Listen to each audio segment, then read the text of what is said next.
Hello everyone! Na-try nyo na bang magluto ng napakamura at napakadaling lutuin na panghimagas? Ito po yung karyuka. So samahan nyo ako guys. So ngayon guys, maglagay tayo ng 1 cup glutinous rice flour, 2 tablespoon all-purpose flour, at saka yung salt. So i-mix lang natin until well combined.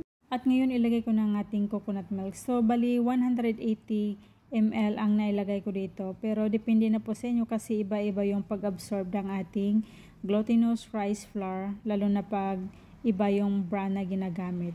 So ngayon guys, kailangan gamitin ko na talaga yung kamay, pero malinis yung kamay ko guys para makuha po natin yung consistency ng ating dough, yung parang clay siya, hindi siya dry at hindi rin siya basang-basa, so katulad nito.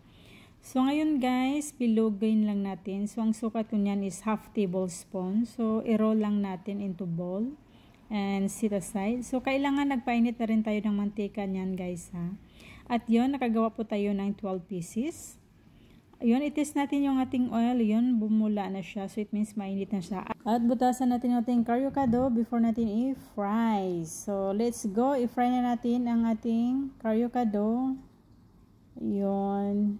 Until golden brown, bago natin ilagay yung ating sugar. So, yun, nilagay ko na nga yung sugar natin para mag-caramelize siya at mag-coat na doon sa ating karyuka ball. So, ganun po siya kasimple ang ating panghimagas. So, yun, looks so yummy. So, ang isa pa dito guys, kahit malamig na siya, malambot pa rin siya kainin.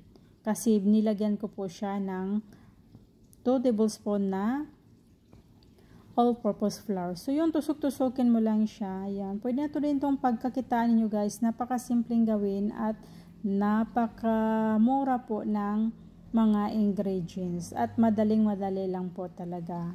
Thank you for watching. God bless.